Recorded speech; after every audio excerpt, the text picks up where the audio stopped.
Pues bienvenidos todos y déjenme primero, antes que nada, desearles un feliz Día de las Matemáticas. Estamos hoy de festejos y bueno, qué mejor manera de celebrarlo hoy con Pablo. Pablo Rosell, quien estudió matemáticas en nuestra Facultad de Ciencias. Luego hizo un doctorado en Arkansas y ahora trabaja aquí en el Instituto de Matemáticas editando libros desde hace como 10 años, ¿no? Sus áreas de interés pues es la geometría y las teselaciones y hoy nos va a platicar de un sombrero para Turing. Muchísimas gracias, Pablo. Gracias a Tim Cuy. Antes que nada quería agradecerles a Javier por la invitación personal, a Mucuy y a Ernesto por la organización de Hablando de Matemáticas. Y quiero agradecerles a todo el Departamento de Comunicación, Imelda, Gaby, Víctor y Lisette, porque siempre están apoyando a la comunicación de la promoción de las actividades del instituto, al departamento de cómputo que siempre está atrás, ¿verdad? Francisco, Carlos, Federico y Rubén, y siempre están al pie del cañón, aunque sea Panasonic, pero al pie del cañón. Y bueno, ya, vamos a empezar. Quiero hablarles como una especie de tributo merecido para Turing. Aprovechando que hoy es el día de Pi, pues bueno, el día de las matemáticas, ¿no? El marzo 3, sí, se durmió, despierta. Ahorita, continuamos. Está. Entonces, la idea de la plática es la siguiente. Todo mundo cuando, bueno, el grueso de la gente cuando oye teselaciones piensa en geometría y se queda en geometría.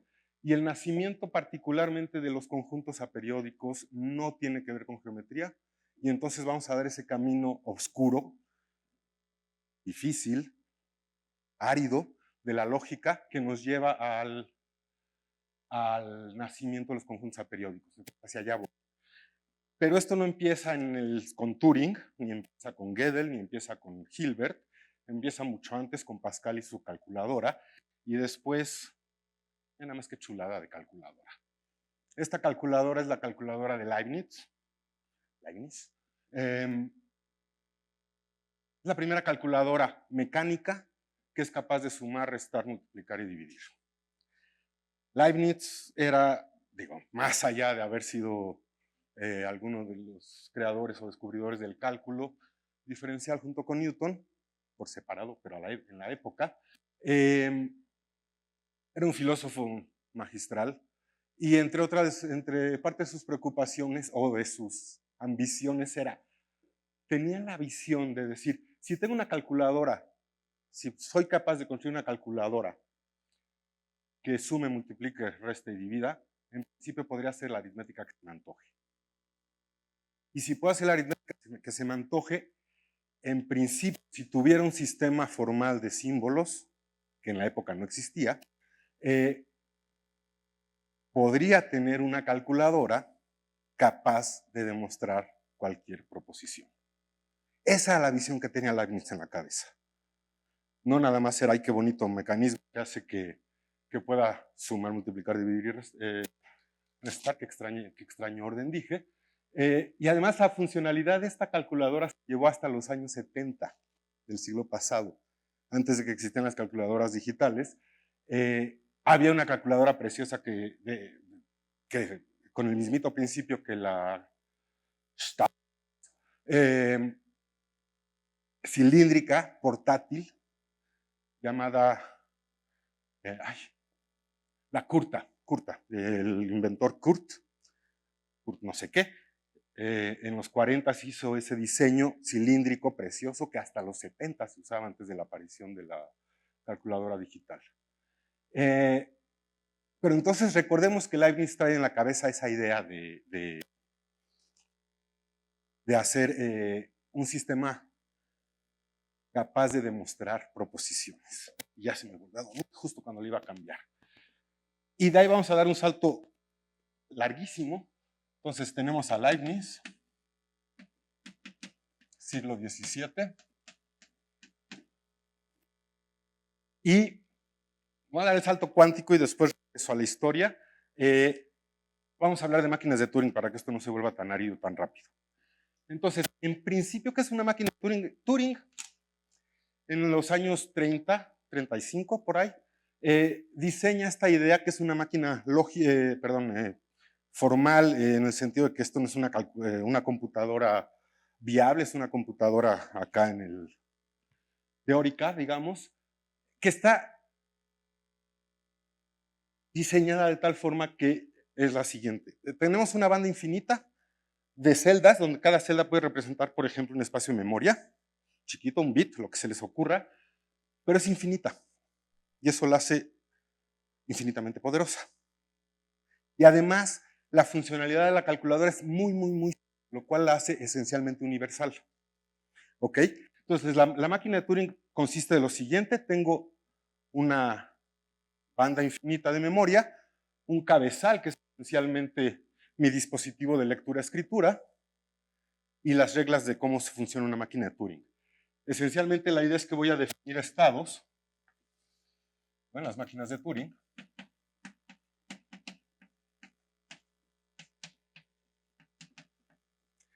defino una familia de estados. Esto va a estar un poquito extraño porque creo que es más natural empezar con los símbolos. Un conjunto finito de símbolos, ese 0 hasta ese, ¿qué le pusimos? N. Siempre va a tener un símbolo que me represente a las celdas que no ocupo, el símbolo blanco, digamos. Entonces, en el ejemplo que vamos a ver, le vamos a llamar B. Luego tengo un conjunto finito de estados, que esencialmente son como precisamente estados. Quiero decirle al cabezal, compórtate como si estuvieras alegre, triste o como sea, y además si lees esto, escribes esto otro. Esencialmente de eso se trata una máquina de Turing. Entonces voy a tener una serie de estados, Q0 hasta QM. Perdón. No sirvió el anfetamina. Y de paso voy a tener algo que vamos a llamarles movimientos. Esencialmente lo que quiero es que el cabezal, una vez que lea la información que está en la celda, decida si se tiene que mover a la izquierda o a la derecha una posición. Entonces, esencialmente tengo una izquierda y una derecha. ¿Sale? Depende de los modelos, de las distintas adaptaciones de máquinas de Turing. Hay modelos donde me permiten que no haya movimiento, que lea, sobrescriba y se quede. No pasa nada si no lo incluimos. Es esencialmente lo mismo. Y con este conjunto lo que voy a hacer es definir quintetas, como están escritas hasta abajo. Las quintetas son del estilo, estoy en un cierto estado, el cabezal está en un cierto estado, está leyendo un cierto símbolo, esta es la Q y la SJ, quiero reemplazar el símbolo SJ por SK, mover mi izquierda o derecha y entrar en un estado posiblemente distinto. ¿Ok? De eso se trata. Entonces esto lo podemos pensar de 1000 formas distintas. Una de ellas podría ser, para que esto esté bien definido, o sea, todas las quintetas que empiezan, o cada quinteta que tenga un inicio Q y SJ, no puede tener símbolos distintos. Tiene que estar bien definido. Entonces podemos pensar como estas quintetas como la gráfica de una función que va de Q cruz sigma en sigma cruz M cruz Q, bien definida, y entonces pues la gráfica sería la quinteta, ¿no? 2 acá, 3 acá, la gráfica me genera la quinteta completa. Así podríamos pensar a la quinteta como un subconjunto de todas esas posibles imágenes, de todas las posibles combinaciones de Q y CCJs. ¿Ok? Vamos a trabajar un ejemplo tremendamente poderoso. Voy a sumarle a 3, 5. Si quiero sumarle a 3, 5, y a 3 lo represento así como 3 palitos, y a 5 lo represento así como 5 palitos, lo que quiero es decir, pues si cuando mi cabezal está aquí y lee 3, eso representa el número 3, si el cabezal está aquí y lee 5, eso representa el número 5, pues qué tal que los pego, ¿verdad? Y entonces 1, 2, 3, 4, 5, 6, 7, 8. Esa es la idea. ¿Cómo va a funcionar? Perdón. Ahí va un ejemplo de cómo se ve el cabezal, se me pasó. Así, tal cual. O sea, en una situación, la máquina está el cabezal QI leyendo el símbolo SJ, al lado de SJ está lo que tenga que estar, pero si la quinteta me dice, estás en el estado QI leyendo SJ, escribe, es decir, cambia SJ por SK, muévete a la derecha y cambia de estado a QL. ¿Ok? Entonces lo que dice, entonces básicamente lo que haría la máquina es esto. ¿Vale? Así de fácil. Ahora, el ejemplo, 3 más 5, tremendo. Ahí está. Entonces, déjenme ver si esto lo logro echar a andar. La idea es esa, ¿no? Tengo mi conjunto sigma para el ejemplo. Sería barrita blanco. Bueno, en realidad, blanco barrita, si lo que quiero es que blanco represente mi posición vacía de la cinta. Tengo mis movimientos izquierda y derecha. Y lo que quiero es hacer que esta cosa efectivamente concatene y regrese el apuntador, el cabezal, a la posición inicial. ¿Ok? Esencialmente lo que quiero es mover estos 5 palitos, una posición a la izquierda, y que el cabezal regrese aquí. Eso es todo lo que necesito.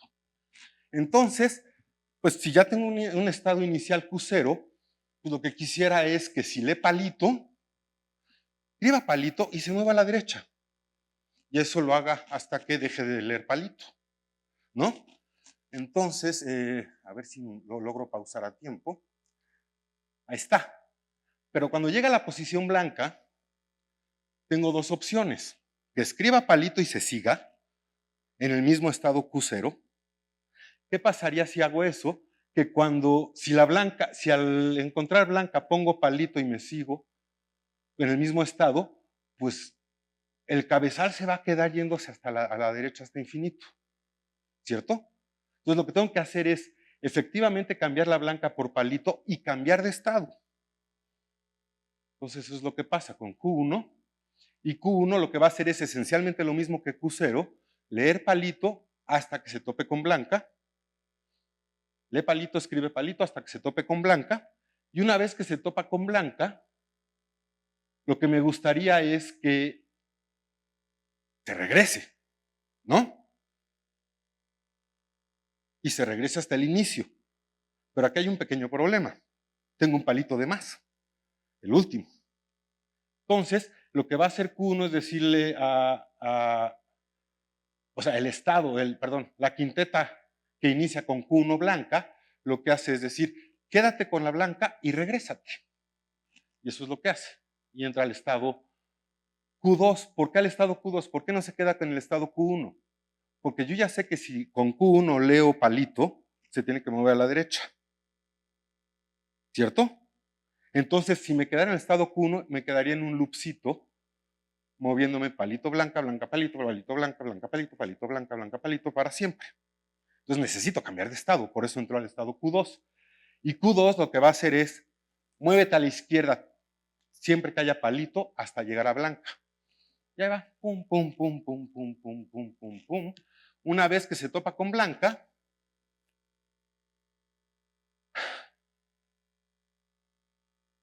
¿qué va a hacer? ¿Va a cambiar la blanca? No. La blanca la va a dejar igual y se va a mover a la derecha. Y ahí acaba. ¿Sí? ¿Y por qué cambio de estado a Q3 ahí?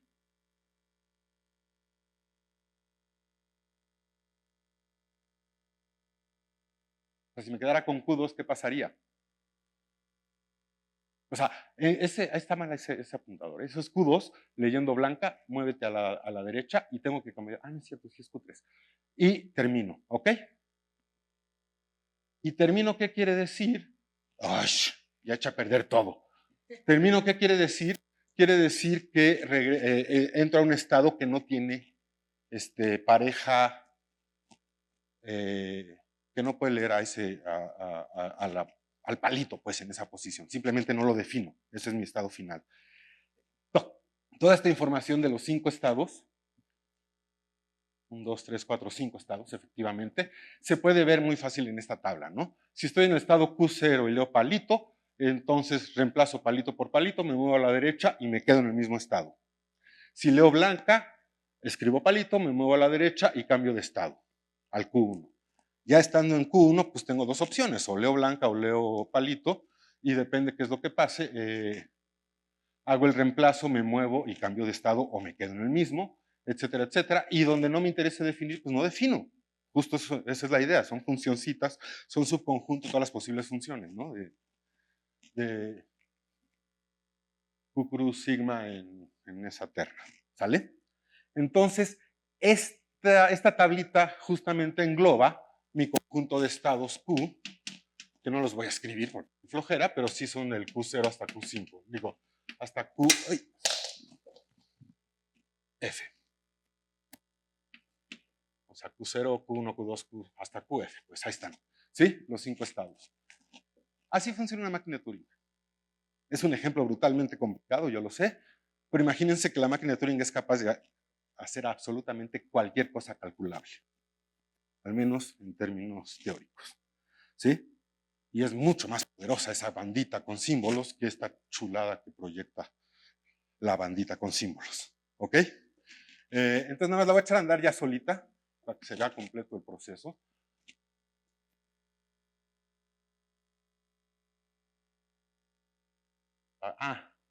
Claro, es que había cambiado a Q3 desde antes, ese es el punto. Y termina, se detiene porque ya QF no tiene nada definido, se detiene en la posición inicial de lectura y entonces puedo decir, ay, efectivamente, esto más esto es esto. Yujú, sumé 3 más 5. ¿Sale? Ahora, ¿cuál es el poder de la máquina de Turing en términos formales de lógica? Es el siguiente. En 1928,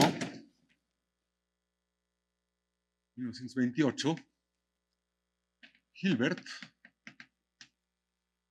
el mismo David Hilbert de las preguntas de 1900, se pregunta, entre otras cosas, hace 3 preguntas bien importantes.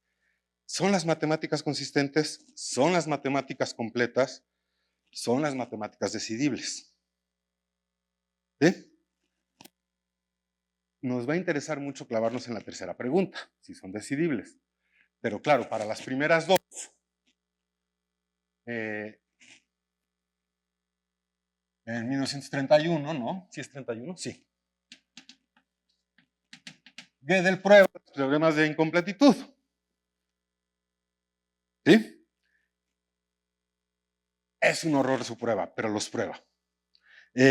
Parte de lo que hace Gödel para probar sus teoremas de incompletitud es, primero que nada, estamos pensando en sistemas axiomáticos bien poderosos, algo así como la axiomática de los conjuntos, ¿no? Más poderosa que esa difícil.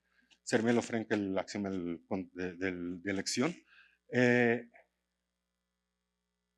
sobre la cual se pueden definir funciones recursivas, lo que eso signifique, sobre la cual se pueden establecer usando de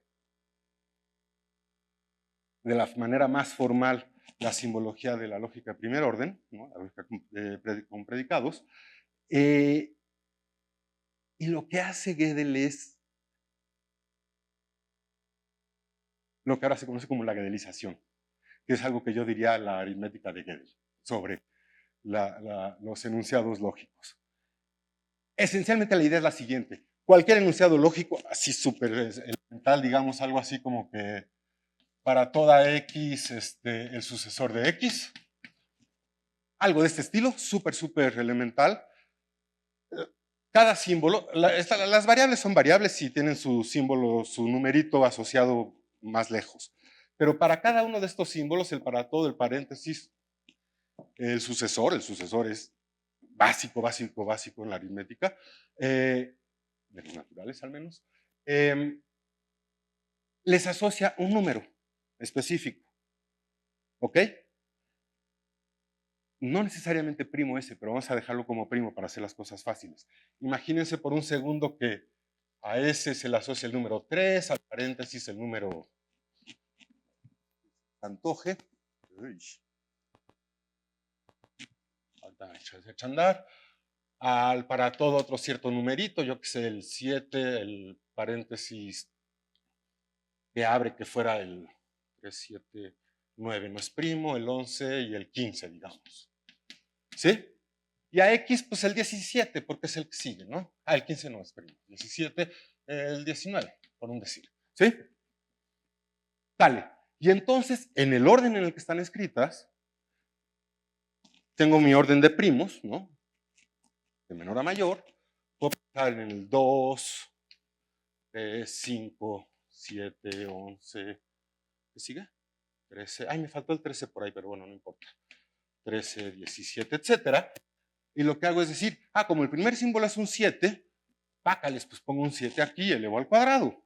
Como el siguiente símbolo es la X, que le pusimos 19, pues multiplico por 19 al cuadrado. Y multiplico por paréntesis 11 a la quinta. Y luego el 3 a la séptima, etcétera, etcétera. Y ya la regué porque es al revés. Es 2 a la 7, 3 a la 19, ¿no? Para que el orden esté chévere. Entonces, despotencien esto y hagámoslo al revés. 2 por 3 a la 19 por ta.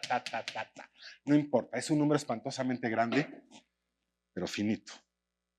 Entonces, cualquier predicado de este estilo, cualquier enunciado de este estilo, se puede enunciar de forma única con un número de Gödel. Ahora, ¿qué pasa si tengo una fórmula y tengo una demostración? Todo en términos de lógica. Pues estaría padre poder hacer lo mismo en términos ya de predicados, ¿no? Completos. Entonces, tengo una fórmula y su demostración, pues hago lo mismo. 2 a la número de esa fórmula, por 3 a la número de la otra fórmula, por 5 a la número de la que sigue, etcétera, de los enunciados de la demostración, y esencialmente lo que tengo es un número único para cada teorema. Eso es lo que hace Gödel. Muy bizarro, muy fuerte. No voy a hablar más de eso. Pero entonces Gödel, con sus teoremas de incompletitud, lo que logra es decirle a Hilbert, ¿qué crees? Pues no, las matemáticas no son completas. ¿Y qué crees? Que por lo mismo no sabemos si son consistentes en sí mismas porque no son completas. No tengo un teorema que me pruebe si otro teorema es falso o verdadero. Si otro enunciado es falso o verdadero. Entonces, con los teoremas de incompletitud, lo único que podemos garantizar es un ejemplo más aterrizado. Mi geometría euclidiana, no tengo ni la más remota idea si es consistente. Hasta hoy lo ha sido. Pero lo que sí puedo garantizar es que la geometría hiperbólica, que es equivalente a la geometría, que es sí, digamos equivalente a la geometría euclidiana en términos de consistencia, es tan consistente como la euclidiana. Entonces, no tengo ni idea si la euclidiana es consistente, pero la hiperbólica es tan consistente como la euclidiana. Entonces, si una deja de ser consistente, si en una encuentro una contradicción fundamental axiomática, ¡pum!, se me cae el mundo entero. ¿No? Hasta ahí podemos lograr contestar cuestiones de consistencia y de completitud. En cuanto al problema de decisión, Gödel no lo contesta. Quien lo contesta es Turing. Bueno, y Church. Alonso Church fue alumno de Hilbert y colaborador de Hilbert y también metidísimo en lógica. Él crea un sistema rarísimo del cual no sé nada, el llamado cálculo lambda. Pero por otro lado está Turing con este ejemplo de máquinas tan complejas de entender, ¿no? Bandita de memoria infinita y símbolos y estados. Gödel y Herbrand formalizan esta idea de todas las funciones calculables como las funciones recursivas generales, en este sentido, funciones pensadas otra vez, en el sentido de la simbología de la lógica súper formal. Entonces, lo que hace Turing es probar que sus máquinas de Turing son equivalentes a las funciones recursivas generales. ¿Ok? Y hasta ahí todo va bien. ¿Qué pasa después? Pues se pregunta Turing, ¿no? ¿Habrá una máquina de Turing así formidable, la máquina de Turing, que me diga, Escúpeme una máquina de Turing y ponle cualquier entrada inicial, que yo te pueda decir si esa máquina arbitraria que me diste con entrada determinada va a detenerse o no. Y lo que prueba Turing usando modelos muy parecidos a la gadelización, por eso era este pedacito de pizarrón, lo que prueba Turing es que no existe tal máquina. Entonces, ¿eso qué quiere decir? Que si no existe tal máquina, yo no puedo determinar si una máquina de Turing se detiene o no. Claro, la que suma números, por supuesto, se detiene. Yo sé que se detiene. 3 más 5 pego y se acaba. Pero si yo le doy una máquina arbitraria de Turing con quién sabe qué símbolos, quién sabe qué estados, yo no soy capaz, yo metamáquina enorme, no voy a ser capaz de decir si se detiene o no. ¿Ok? Una idea que no tiene nada que ver con las máquinas de Turing, pero formalmente, más bien, todo lo contrario formalmente, que en términos de, digamos, pseudocódigo se puede implementar es la siguiente. Supongamos, por un segundo, que existiera una máquina, llamémosle de detención, olvídense de máquina, una función de tensión a la cual le alimento funciones a mi antojo. Funciones del estilo F, donde no le meto parámetros a mi función. Se queda la funcioncita vacía, pues. La función que corra, sin entrada específica. Supongamos que existe esta función de tensión y que es una función calculable total, lo cual quiere decir en el sistema, lo cual querría decir que siempre va a ser capaz de escupir verdadero o falso cuando la corra, ¿ok? Sobre el parámetro que yo le mando. Y entonces, sobre esta función de tensión que es total, esto es bien importante, defino una funcioncita, definimos una G sin entradas de la siguiente forma, y es una tontería, va a ser recursiva sobre G, pues que sí se detiene, ay, ni modo, aunque no existiera en esa época, sí le voy a poner el acento a detención, perdón, ya con Unicode se puede. Si se detiene G, entonces mando llamar un bucle infinito, ¿va? Por ahí en otro lado puedo escribir una rutinita que me haga un loop super babas, pero infinito. Entonces, mando llamar un bucle infinito.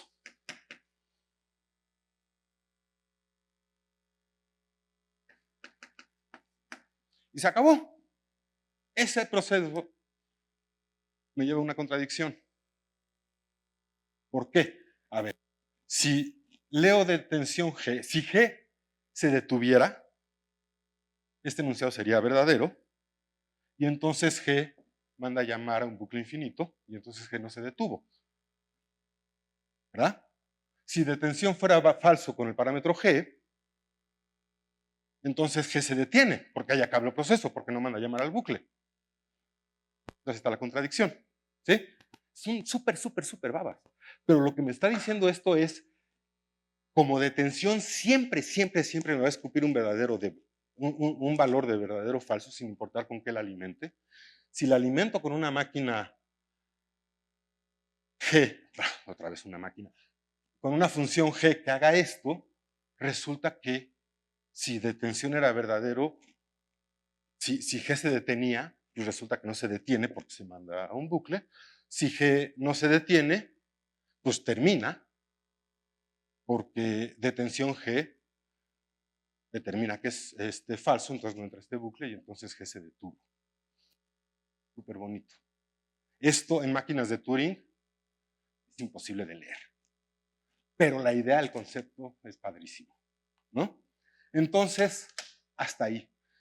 Turing lo que acaba de probar es que el problema de detención, la máquina universal para probar si cualquier máquina se detiene o no, no existe.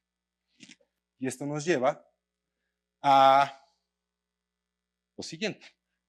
Si las máquinas de Turing son equivalentes a las funciones recursivas, entonces el problema de detención es equivalente al problema de decisión de Hilbert.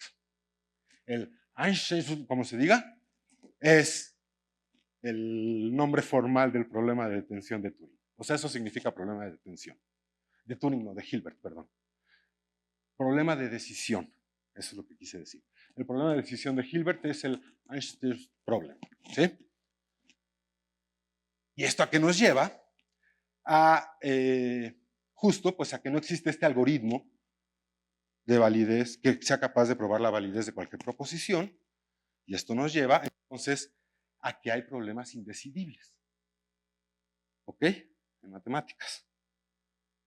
En particular, hay cosas que serán verdaderas sin que sepamos que son verdaderas, jamás imposibles de probar, o cosas que nunca sabremos si son verdaderas o no. ¿Ok? Durísimo. Ya terminamos la parte de la relevancia de las máquinas de Turing, con lo cual decimos que entonces el problema de detención es efectivamente indecidible. ¿Cuál es la gracia de esa? Imagínense, me voy a adelantar tantito, que tengo una máquina de Turing y que en cada paso, pues lo que está pasando es que el cabezalito se mueve para un lado para el otro, cambia de simbolitos, tarará, y esa, pues ahí tengo una maquinita con distintos estados, ¿no? Corriendo en el tiempo. Imagínense ahora, idea de Wang, súper interesante, que esa máquina, en lugar de dejar el cabezal corriendo, fijo la posición del cabezal, me fijo, o sea, muevo a la cinta en lugar de al cabezal, y por cada tiempo hago una copia del estado de la máquina y las encimo.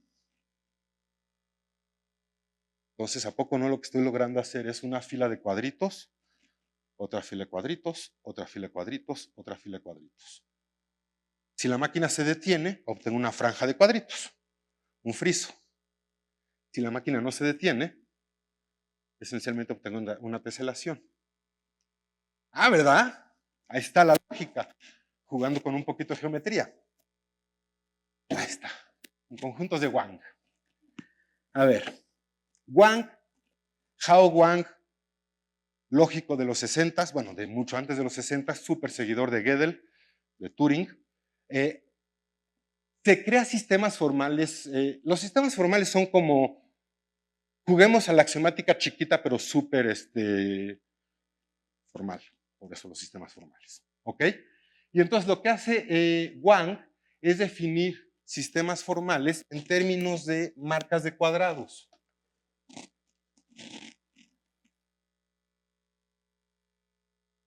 De marcas de cuadrados. Entonces, imagínense por un segundo que yo tengo, por ejemplo, este cuadradito como está ya, que tiene etiqueta A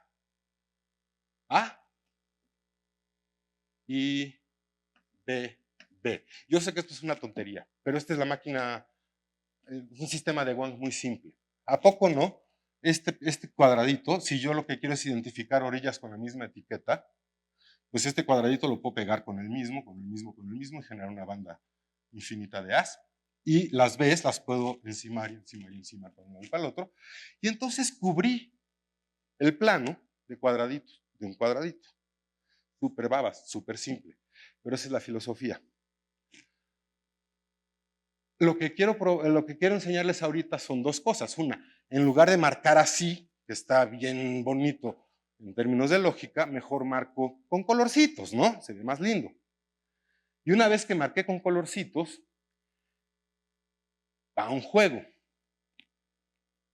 Misma pregunta, ¿se valdrá cubrir o no el plano con un conjunto de Wang dado? Pues quién sabe. Pero lo que sí puedo contestar es lo siguiente, vamos a hacer algo. Vamos a jugar, a sumar otra vez, ¿sí? Con un poquito de diferencia. Digamos que aquí tengo un cuadrante que voy a llenar con cuadritos de Wang. ¿Sale? Siempre. Entonces, yo aquí tengo ya las columnas 1, 2, 3, 4, 5, 6, 7, 8, 9, 10, 11, 12, 13, 14, 15, etcétera, etcétera. Y que por alguna razón a mí me interesara sumar 5 y 8. A diferencia de la máquina de Turing, donde voy a estar encimando palitos, lo que quiero llegar es, si a esta posición le llamo mi entrada A, que es el número 5, y a esta posición mi entrada A, que es el número 8, ¿no? Yo quisiera pues, obtener 13, si lo que quiero es sumar, ¿verdad? 5 más 8, 13. Entonces me gustaría que el resultado, que la suma fuera el 13. ¿Sí? Entonces, ¿a poco no? Una idea padrísima, porque aquí empieza a haber un poquito más de geometría aritmética, es la siguiente. Si yo al 8, por ejemplo, a ver si este pinta suficientemente oscuro. Si yo al 8 le pego esto aquí, obtengo esto. ¡Ah! Maravilloso. Hasta ahí todo padre, ¿no? Tengo mi 8, le pego esta misma cadenita aquí de cuadritos. Ahí todo va muy bien. La cosa es cómo obligo a cubrir el cuadrante completo con cuadritos de Wang, de tal forma que si inicio aquí, llegue hasta acá. Pregunta. Y entonces viene una parte bien bonita. Imagínense que mando señales. Batiseñales. La señal A, el número 5, corre para abajo. La señal 8 corre para abajo. ¿Cómo le hago para llegar de aquí a acá usando esto? Y a Wang se le ocurre una idea padrísima, pues con diagonales, ¿no? Si yo me voy con esta diagonal, cuando me topen la señal que baja del número, me puedo mover horizontalmente, llego a esta señal, cuando me tope con esta señal, me subo en diagonal, hasta llegar a punto 1, ¿sí? Tampoco no, la idea es bien geometricota. Si quiero sumar esto, pues fíjate en este rectangulito entre los números y pégale este triángulo al otro lado reflejado. Súper linda la idea. Ahora, ¿cómo obligo a que mis cuadritos necesariamente hagan esto? Pues les pongo colores. ¿Sí? Mi posición inicial será esta de aquí. Obligo a que haya piezas que se tengan que pegar en el borde horizontal, otras en el borde vertical, y que esta diagonal se obligue a punta de colorzazos. La solución de Wang es esta. ¿Ve? No se ve nada, pero las A's son estas A's, y lo que sí quiero que se den cuenta es que a estas A's tienen asociadas la señal, digamos, que corre para abajo, es esta pieza, es lo único que podemos ver directamente, y las diagonales, la pieza de hasta arriba es la posición inicial esta. Toda la orilla va a ser naranja, y entonces, pues la única que encaja aquí, naranja con naranja, va a ser que estos dos triangulitos sean efectivamente naranjas. ¿Sí? Todas las que tienen naranja en el triangulito de la izquierda pegan en esta orilla, todas las que tienen naranja en el triangulito de arriba pegan en esa orilla de arriba, y todo lo demás me va a permitir generar las diagonales de manera única. Y ahí les va. Así empiezo.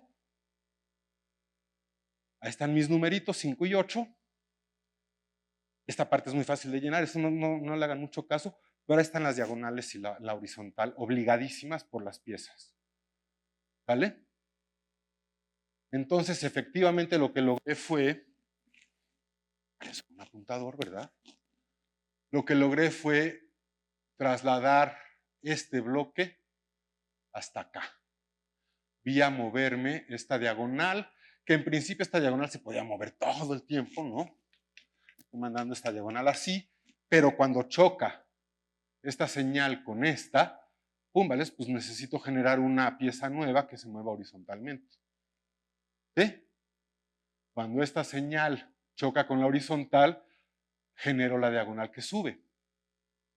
Y cuando llego a la primera fila, cierro. Me da la suma de dos números. ¿Sale?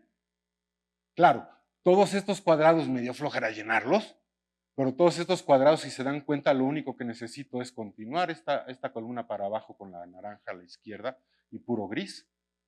Y todo lo demás se llena con puro gris. Entonces, efectivamente, con este conjunto de piezas, puedo cubrir el cuadrante de allá y además sumar los dos números que se me antojen. ¿Vale? A esto se le conoce como un, pues justo un sistema formal de Wang que me permite sumar. ¿Vale? Y entonces de ahí viene la idea de, pues si ya estoy cubriendo cuadrantes, ¿por qué no cubrir el plano con conjuntos arbitrarios de Wang? ¿Sale? Y entonces, ¿qué es lo que hago? Misma pregunta que Turing se hace en las máquinas de Turing.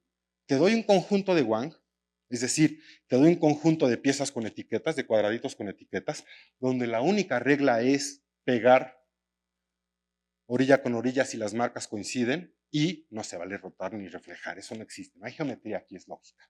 ¿Sí? Entonces lo único que me interesa es eso. Y entonces la pregunta de Wang es doble. Se llama el problema del dominó precisamente por la idea de pegar etiqueta con etiqueta, es como jugar dominó. Entonces se llama el problema del dominó por eso. La pregunta, Wang, eso, ¿se puede cubrir el plano con copias de algún conjunto de Wang? Pues quién sabe, pero Wang conjetura que siempre se puede determinar.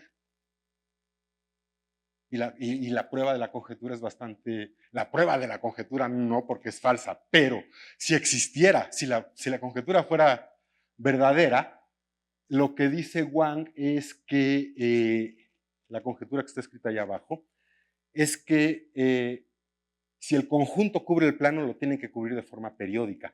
Periódica en el sentido de traslaciones, es decir, voy a poder lograr construir un rectangulote, en particular un cuadradote, suficientemente grande de piececitas de Wang adentro, que orilla a orilla peguen bien. Las etiquetas de izquierda y derecha sean la misma, arriba y abajo sean la misma, y entonces ese bloque lo puedo usar trasladando copias de ese bloque para cubrir el plano de forma periódica. ¿Sale? Pues eso conjetura Wang, padrísimo. ¿Qué pasaría si fuera falsa la conjetura? Es decir, la consecuencia de que necesariamente haya un subconjunto del conjunto que diste, si te cela, que te cele de forma periódica, y si no te cela, pues no importa, me detengo, ya sé que no va a teselar, y entonces la idea de que no va a teselar va a ser sencilla porque lo que voy a obtener es un tamaño suficientemente grande, un cuadrado suficientemente grande donde ya no haya piezas que se acomoden adentro de ese cuadrado, lado con lado. Después de todo este recorrido historicoso con Wang, hasta aquí vamos, ¿no? En la suma de dos números. Padrísimo. Y la pregunta de si el problema del dominó es decidible, esencialmente, ¿no? Si un conjunto de Wang, si la conjetura de Wang es cierta, lo que va a pasar es que el conjunto de Wang o llega a un tamaño suficientemente grande donde ya no encajan, puedo llenar ese cuadrado con piecitas lado por lado, o entonces no tesela, o encuentro un cuadrado lo suficientemente grande donde todo ese cuadrado se cubrió con piecitas originales del conjunto y las orillas coinciden. Entonces con eso ya puedo teselar periódicamente. Entonces, si existe ese algoritmo, no existen teselaciones, no existen conjuntos aperiódicos. Y resulta que llega su estudiante Berger, esto fue en 61, llega Berger en 66 y encuentra un conjunto aperiódico. Construye un conjunto aperiódico a punta justo de bandas pegadas de máquinas de Turing, donde mandando señales súper extrañas, su tesis de doctorado fue publicada en las memorias de la MS, es esencialmente ilegible. O sea, sí se lee, pero es eso. Súper árido, súper complicado. Entonces, y muy complicado, claro, es el primer conjunto, es la primera vez que alguien dice, ¿qué crees? Acabo de descubrir un conjunto periódico, el primero de la vida, el concepto. Existe un conjunto que nada más que sí tesela y que la única forma en la que lo hace es sin traslaciones. No es cualquier cosa, es la primera vez, es 66, no es hace tanto. Es un chiste loco. Es hace poquito, fue ayer, que descubre el conjunto aperiódico. Y entonces, ¿qué significa un conjunto aperiódico? Pues es esto, es un conjunto. Decimos que es aperiódico si las únicas teselaciones que admite son no periódicas, ¿no?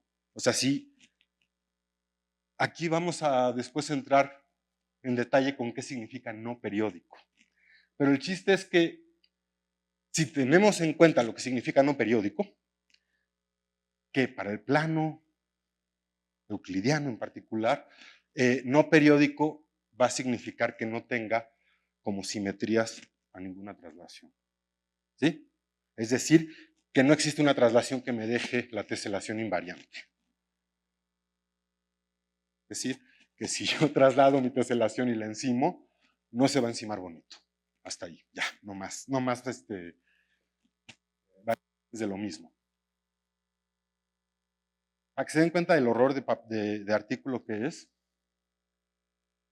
el conjunto que descubre, insisto, se va a máquinas de Turing, hace procesos, pero lo piensa, en el tiempo 0 tengo esta banda, en el tiempo 1 su copia, después de haber hecho la acción, en el tiempo 2 su copia, y entonces voy generando una teselación poco a poco, banda por banda. Y la idea es poner etiquetas arriba y abajo, que esas son las que se vuelven un horror en su artículo. Seguirlo, pues es una joya de artículo. Ya está el primer el primer conjunto aperiódico, pues claro, es un conjunto de Wang, porque Berger lo descubre, y es de 20.426 cuadritos. Entonces pueden imaginarse que efectivamente no es un artículo lindo, ¿no? No están los 20.426 piezas explícitas en el artículo, evidentemente, pero el método de construcción, pues en la lista, o sea, tienen que ser familias de cuadritos que en total me dan 20.426 piezas, perdón, nunca latino al número. El mismo año, nada más ya no salen las memorias, lo cual es una pena, lo reduce a 140. ¿Ok? Lleva la lista de reducción. A Nud lo puse porque Nud yo lo quiero mucho. Nud lo reduce en 68 a 92 piezas. Y por ahí debe haber gente que lo quiere mucho por distintas razones, pero Nud es una figura muy especial. Y luego, es una pena, pero no voy a hablar de Robinson, porque Robinson es el primero que da esta idea de jerarquía para ver que una teselación es no periódica. No voy a hablar de él porque no me va a dar tiempo, ni cercanamente. Kulik lo reduce a 13, 96, y luego Yandel y Rao encuentran el conjunto que ya sabemos que es mínimo de teselas de Wang. 11 piezas y con un mínimo número de colores, 4. Y este es el conjunto con el cual estaría padrísimo darles una caja llena de estas piezas y que se pongan a teselar. Y se van a dar cuenta que no va a haber traslaciones. ¿Ok? Y 11 piezas es muy fácil de construir. Muy difícil de jugar con ellas, pero muy fácil de construir. Entonces, con estas 11 piezas y copias de ellas, sin rotaciones, podríamos empezar a jugar y ver que efectivamente sí cubre, sí tesela, y por otro lado, que tesela solamente de forma no periódica. ¿Ok? Le voy a meter velocidad porque quedan alrededor de 7 minutos. Vamos a hablar de conjuntos aperiódicos chéveres. Nos olvidamos por completo de la lógica, formalmente, nos vamos a la geometría y entonces ya le metemos un poquito de holgura a la situación. Ya vamos a hablar de que las teselas sean cualquier cosa homomorfa a un disco cerrado, o sea, cualquier cosa que sea así, o poligonal, o como se les antoje. Y ahora sí ya se vale que mis piezas, para no estar considerando esta y su rotada, pues que esta y su rotada sean la misma, estén en la misma clase. Y si no tiene, si no es simétrica respecto a alguna reflexión, pues que su reflejada también sea parte de la pieza, ¿sí? Parte del conjunto. Entonces, Con estas condiciones bien simples, voy a hablar de el método clásico para construir teselación, conjuntos no periódicos, y es el de sustitución jerárquica. Me voy a empezar a ir más rápido. ¿A poco no se dan cuenta la L? La L le llamo la L, mucha gente le llama la silla, da igual.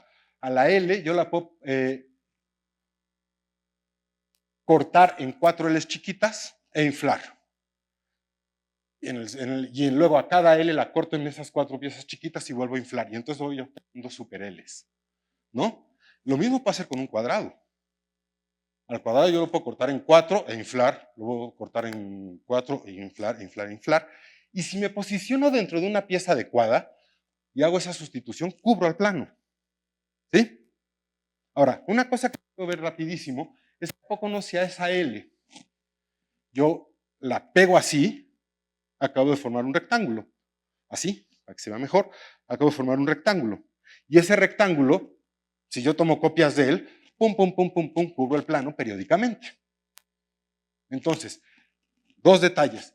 La jerarquía allá arriba es única, la jerarquía aquí abajo no.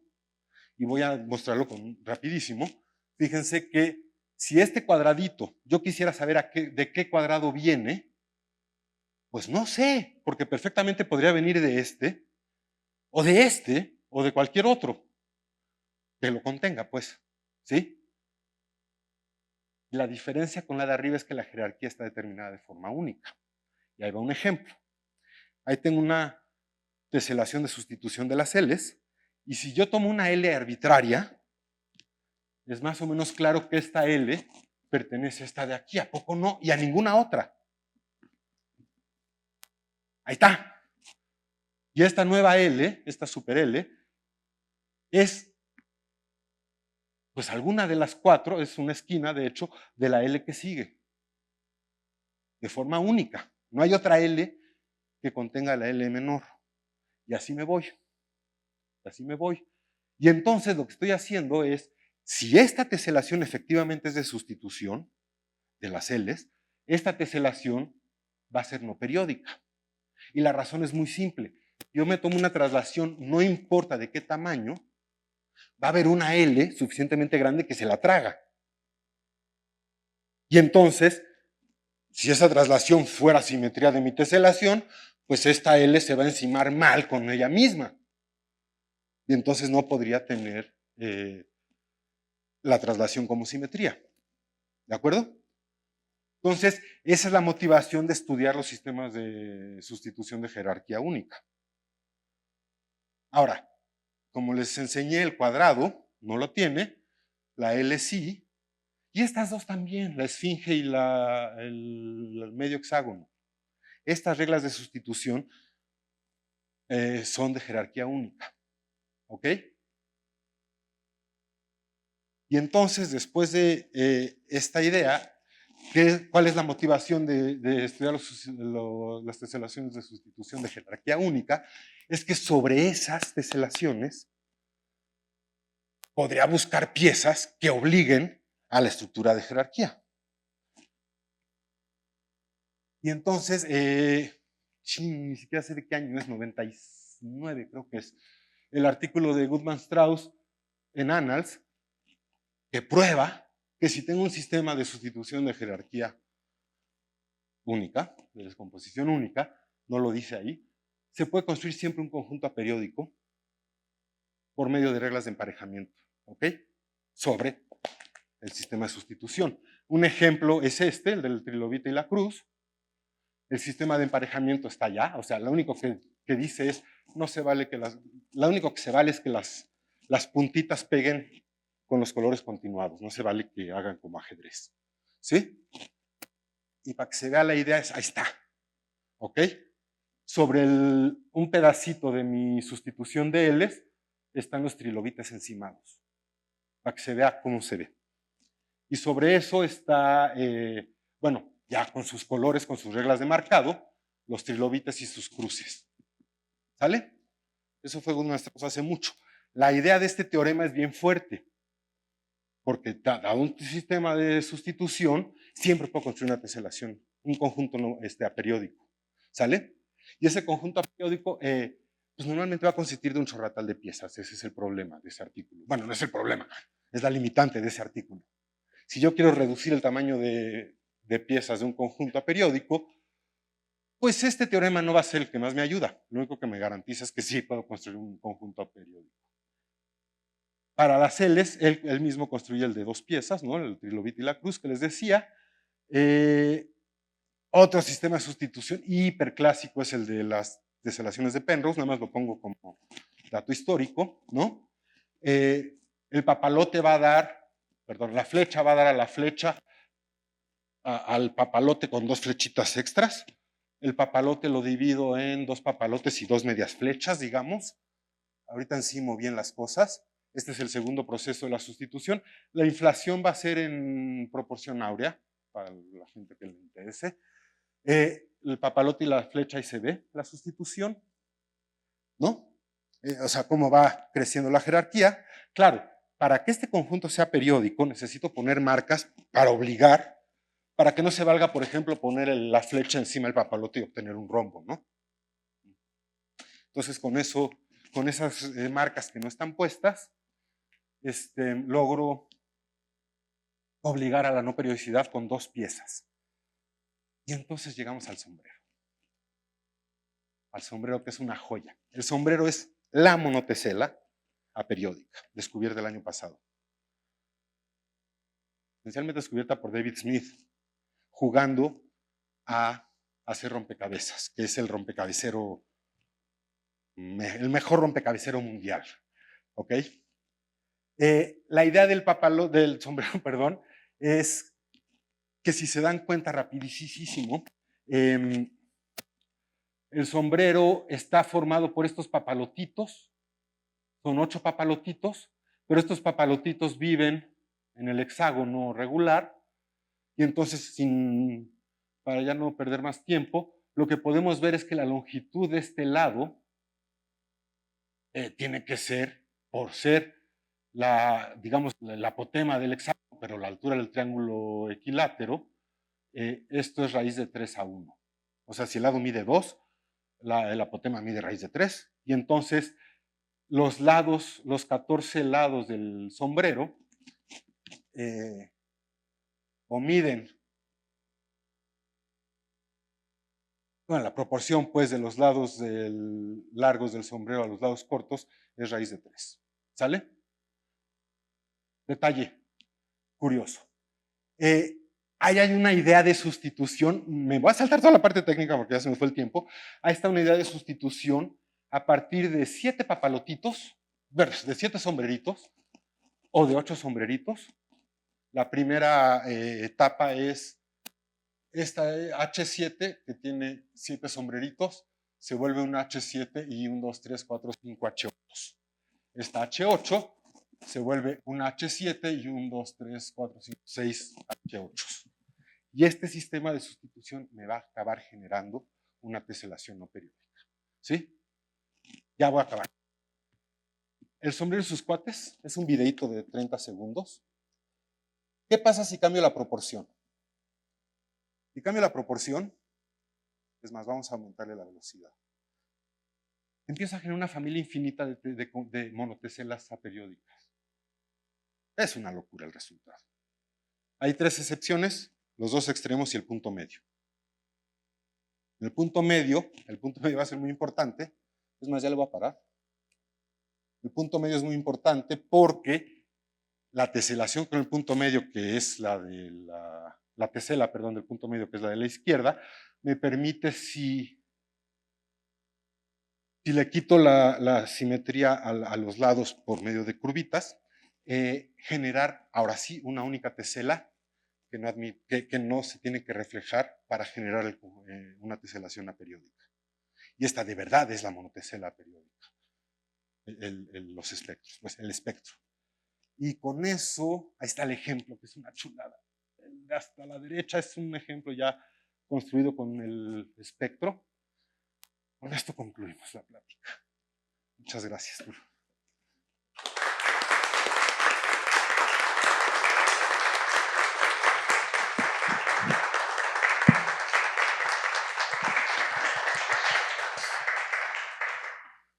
Muchas gracias, Pablo. ¿Hay preguntas? ¿Comentarios? ¿Sugerencias? Yo tengo una pregunta. Gracias. Ya ves que el problema de los polígonos construibles con regla y compás lo algebraizan y la obstrucción es que el grado del polinomio que tienen que resolver, como se construyen a través de intersecciones de círculos y líneas, aparece un polinomio de cierto tipo de grado y si no es de ese grado, entonces no se puede construir o sí se puede construir, algo así. La idea, bueno, eso lo aprendí cuando estudié teoría de Galois. Esto que te iba a decir, eso es Galois, ¿no? Sí, exacto, ya no me acuerdo bien de eso, pero era algo así. Y ¿se puede algebraizar algo así que te pudiera decir, tú das el polígono y se podrá? O sea, no creo. Porque tú construyes y empiezas a hacer ya un proceso ahí. Sí, o sea, la idea es, si tú me das un polígono en particular, no es difícil ver si falla. Si no falla, no es tan fácil ver. Y para eso la respuesta está, ay, miren, apareció la respuesta mágicamente. En una cosa llamada el número de Hesh. El número de Hesh es lo siguiente. Tómate una pieza, tesela o no, vamos a llamarle tesela, y a esa pieza intenta cubrirla con copias de ella misma. Si la puedes rodear totalmente sin dejar huecos, se le llama la primera corona. Si a la primera corona la puedes cubrir con otra corona completamente, se le llama la segunda corona, etcétera, etcétera. Al número máximo de coronas de una pieza se le llama el número de Hesh. Claro, si no tiene coronas, 0, si tesela es infinito, ¿no? Un cuadradito tesela, evidentemente, y entonces un cuadradito, claro, que lo puedo rodear por 8 cuadrados, que puedo rodear por un chorratal, etcétera, etcétera, ¿no? Y voy generando las coronas. Es tan difícil determinar el número de, bueno, más bien, son tan pocos los ejemplos de coronas finitas que este es uno de ellos, de los más simples. A esta figura le puedo construir 2 coronas nada más. Ya alrededor de eso ya no puedo rodear totalmente sin dejar huecos. Otro conjunto es este, al cual le puedo construir 3 coronas. Luego en 2001, Casey Mann logra construir esta cosa que es horrible, además, es un chorizo ahí con piquitos y demás, no se logra distinguir. Esa cosita tiene 5 coronas, era el récord hasta 2. Ahorita les digo cuánto, 1, 2, 3, 4, 5 coronas. Y el récord se tiene con Bojan Basic en 2020. O sea, pasó de 2001 a 2020 para llegar a 6 coronas. Y ese es el récord mundial. ¿Sí? La diferencia, a ver, hasta antes de la monotesela periódica era muy claro. Los cuadrados, los hexágonos, los triángulos, claro que todos ellos van a tener este número de Hertz infinito porque teselan. Todos los parhexágonos, no tienen que ser hexágonos regulares, aunque tengan lados paralelos, sabemos que teselan. Pues todos esos tienen número de Hertz infinito. La monotesela, pues como tesela, tiene número de Hertz infinito, pero ya no es trivial. Y entonces la pregunta natural es esta, ¿no? Si tú me das un natural arbitrario, ¿habrá una tesela que tenga número de Hertz n? Pues sabemos hasta 6, y de ahí el salto es a infinito, ¿no? Pero sabemos hasta 6 con un salto de 2001 a 2020. Y si se fijan, la figurita es muy parecida esencialmente a la de Casey Mann. Digo, son estas tripitas con piquitos para que eventualmente dejen de encajar. Nada más.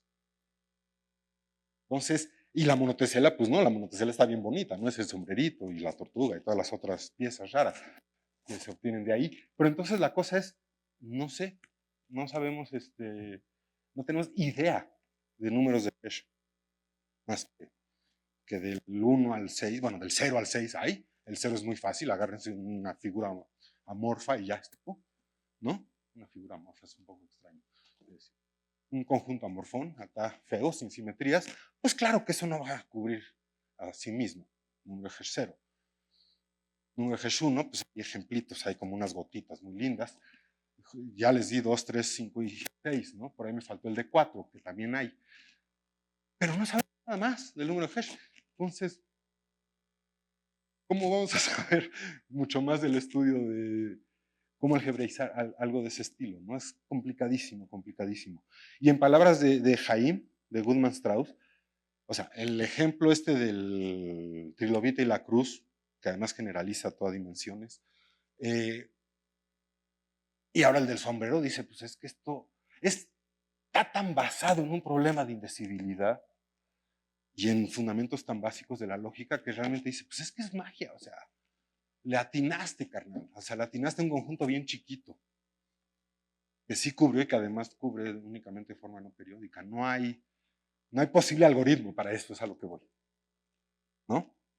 Por eso el teorema no funciona lindo, porque claro que ese sí te algoritmiza. Das una sustitución de jerarquía única, ¡pum!, te construyo en automático una teselación con marcas. Pero no va a ser chiquito, va a ser grande. Mi interés es optimizar o minimizar el número. No va a ser vía el teorema de Jaime, va a ser